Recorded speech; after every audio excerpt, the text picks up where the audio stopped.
Hello there folks, welcome back to the Chap's Guide. My name is Ash and I am your host on this journey through men's style, self-development and personal grooming. So here we are at the end of another special week in Geneva, Watches and Wonders, where many of the larger brands introduce the watches which they will beguile us with in the coming horological year. And it's become something of, a media circus when the big brands like Rolex, Tudor and all the others release their watches.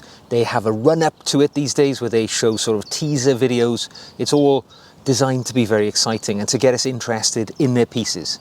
So today I'm going to go through the highlights and perhaps the lowlights to a degree of many of the watches which have been released in Watches and Wonders. Now in previous years, I have to admit, I was able to conjure up a lot more enthusiasm about this video, which I've done for the last 3 or 4 years, reviewing the watches which have been released. However, I was eagerly waiting at my computer on, I think it was last Tuesday, when these watches were released, and I could feel all that enthusiasm draining away. I think it's been a really poor year, particularly for the big brands. There's 1 or 2 exceptions out there, but I'm going to go through the major watch releases right now. Let's start at the top of the shop, the crown, with Rolex. In fact, I'm wearing a Rolex Explorer myself right now, and their watch releases this year I thought were particularly weak. It is fair to say in 2023 it was a bumper year for Rolex. There were lots of interesting pieces released. This year, very little of consequence really came out.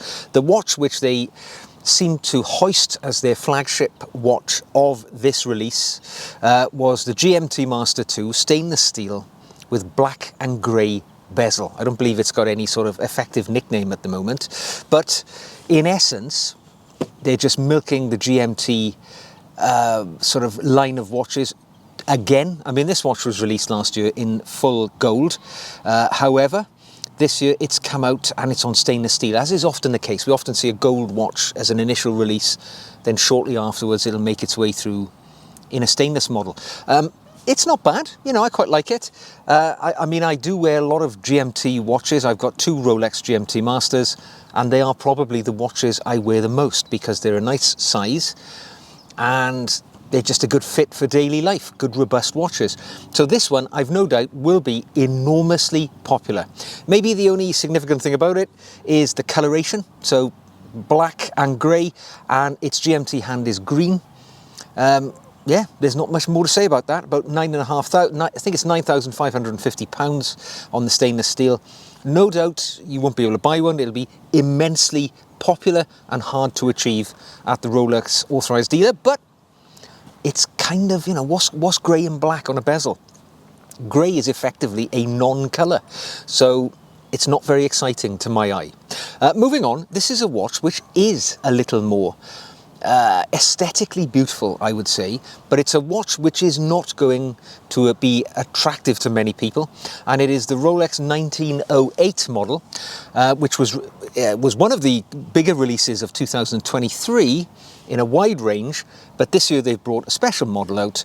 It is a platinum case, and in consequence with platinum, as we know in Rolex, they tend to put their platinum watches with an iced gold bezel, and this is actually a very attractive watch.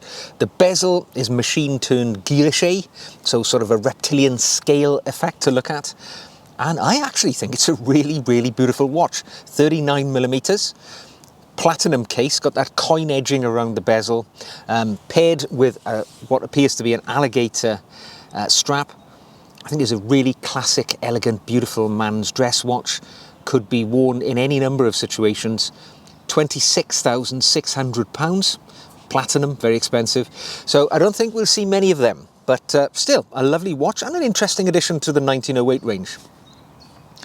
When I said that GMT was the biggest hitter in the Rolex sort of reveal, actually the physical biggest hitter was the fact that the deep sea, Rolex's Leviathan deep sea diving watch, 44mm, big old giant puck of a watch, is now available in full solid yellow gold. I know that's what every deep sea diver needs, you know, a solid yellow gold watch, but it's paired with a beautiful flat blue dial and bezel. So actually it is a very attractive watch if you can pull off something so gigantic on your wrist. 44 millimeters, as thick as hell.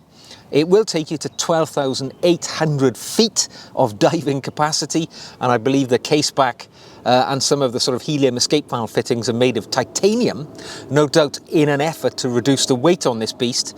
45,700 pounds though, because it is a huge chunk of gold.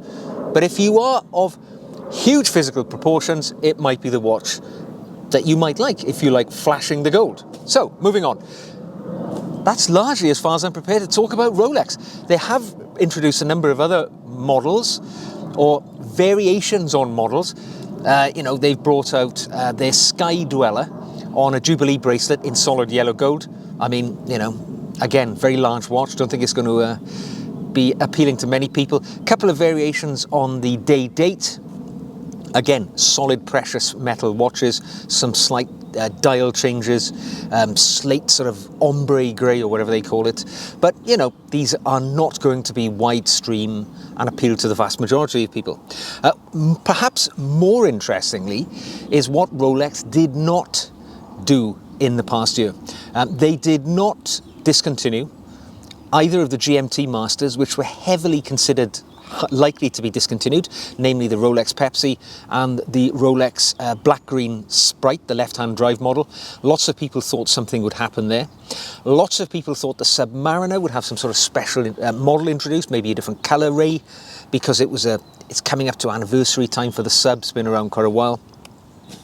What was discontinued in the Rolex range was certain Datejust variations, so the motif dial, which is very attractive, very popular, but that's now retired in blue and mint green. And they also finally retired a watch, which I've heard talk of it being laid off for so long, the Yacht Master 2. Now, something of a pug ugly watch, this one. It did have a cult following. It was an unusual complication, which is specific to people who like yacht racing. Available in gold and various other sort of flashy models. Again, a very large watch. I think it was 43, 44 millimeters. It is now officially retired. So it's gone from the range and most likely never to be seen again. And I can't say there are going to be many people crying into their handkerchiefs over that. So let's park Rolex. Let's look to their sister company, also a very popular brand, Tudor. Tudor, I think they probably trumped Rolex this year, introducing a few more watches which were of more interest. Now, they brought a precious metal watch to the collection, a Black Bay 58 range, that's the 39mm Black Bay watch, in full solid gold, yellow gold, 27,610 British pounds, so an expensive item. It was previously available as a solid gold watch, but not with a solid gold bracelet. Now it's available in solid gold, and it's got a sort of flat green bezel and dial, which I think is fairly attractive.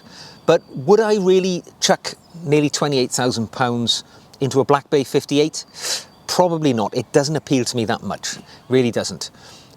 They've also brought out within the Black Bay range, in the full fat or the 41mm Black Bay, a monochromatic model, which is just black and, you know, the base colours. Yeah, £3,910. We see them playing around with the full Black Bay 41mm model continually. Last year there was a red coloration came out. This year's watch is just a variation on that. Instead of being red, it's now black, black dial, black bezel. Also available on the Oyster bracelet, a sort of rubber strap, and the 5-link Jubilee-esque bracelet, which Tudor also uses. To my mind, it's doing all it can to look exactly like a Submariner in this coloration, so not bad, but, you know, it's an also-ran in my mind. However, Tudor's real big watch, I know they've brought out a lady model as well, but I'm not going to mention that because I can't see many of us chaps wearing that. What they have brought out, which I think is going to sell in huge numbers, and that's because so many people always wanted this to happen, they have brought out a Black Bay 58, what they're calling it's a GMT model, but it is the Coke, as one would call it, black dial, black and red bezel, called the Coke because of its, familiarity, those colours with the famous soft drink. 39mm, a Black Bay 58 GMT, £3,960. It's an interesting watch, this one, because as well as being black-red, it's also got gilt hands, gilt features on the dial. So, the gilt sort of minute track, gilt writing on the dial. So it gives it's leaning into that sort of Black Bay 58 original colour, but with this GMT function. To my mind, I can see that being hugely popular. Lots of people have said over and over again the Black Bay 58, the original size, 41mm, nearly 15mm thick, was too big. I own one myself. I found it too big, too chunky, never wore it as much as I should have. This is going to be the absolute, top seller for Tudor, I think. It's just going to win-win. And under £4,000, one would have to say it's a very attractive watch if you're interested in the GMT functions. So, stepping away from Tudor and Rolex, the two sort of sister companies, going to stray into something a little different. Cartier, they brought out some very interesting watches this year. The Privé, I think that sort of shapely one, I think it's in precious metals though, so quite expensive. But if you like the sort of more vintage throw, coming up to a more modern styling is the Cartier Santos, which is a very attractive watch. I say that because I've just bought one, but the one which we see here, which has just been released, is one in a chocolate brown dial. And that's a very interesting look and an addition to the Cartier Santos range, which is becoming a very popular range of watches for Cartier, because of course it is a sort of sporty come dressy watch. Not very different to say perhaps the Datejust.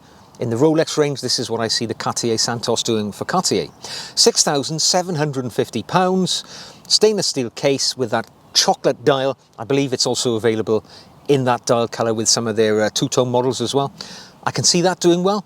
It joins the white, the green and the blue dial variations. So looking good. Now I'm going to step into the sort of fantasy realm here, because those are the sort of almost... You can all understand, we might all be able to afford one of those if we saved up for it. But here is a watch which I think many people are seeing hoving into their horizon, because, the more attractive watches from perhaps Audemars Piguet or Patek Philippe, the other two members of the Holy Trinity of elite watchmakers, are beyond most people's reach. However, Vacheron Constantin, their overseas collection is very, very popular these days. And this year they've brought out what they call the Sunburst Green collection, which is a collection of watches, chronograph, dual time, standard time date, and a lady version, basically, in a very striking rose gold, or pink gold they're calling it, with an interesting sort of green sunburst bezel. It's absolutely gorgeous to look at, I think. It is 41mm case size, so very attractive case size. 150 meters of water resistant on this beauty.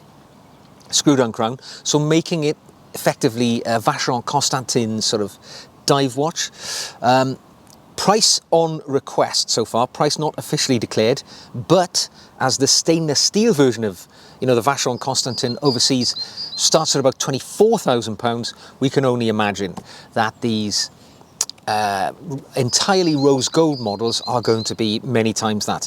The ones which strike me in the range, obviously the simple time date model is the one which would be most popular, I think, but the one which really draws my eye is actually their dual time, which I think is such a fascinating watch to look at, because not only do you have the pink gold, the green of the bezel, the green sort of rehort around it as well with the minute track, but the complication is unusually delivered for a GMT, basically a dual time. We see the AM, PM indicated by an indicator on the dial instead of having, the two colours, as you would say on a Rolex GMT, sort of red and blue, whatever, as you'd see on a Pepsi. Here they have a PM, AM indicator. The GMT hand with a large red arrow and the date marker set out in a separate dial as well. A very fascinating watch, a very interesting watch. That is the watch of all of Watches and Wonders. If I could pick one that I would take away from everything that was delivered to us this week, it would be that Vacheron Constantin Sunburst Green Collection Dual Time. Absolutely gorgeous. It's going to be 50k. You're probably not going to be able to get one, but we can all fantasize, can't we? So there we go. That was my roundup of Watches and Wonders 2024. My take on some of the brands. Of course, I'm only skimming the surface here. I've just looked through what I've seen what's attractive, and taken the ones today and discussed which I found were of interest to me. I hope you enjoyed it.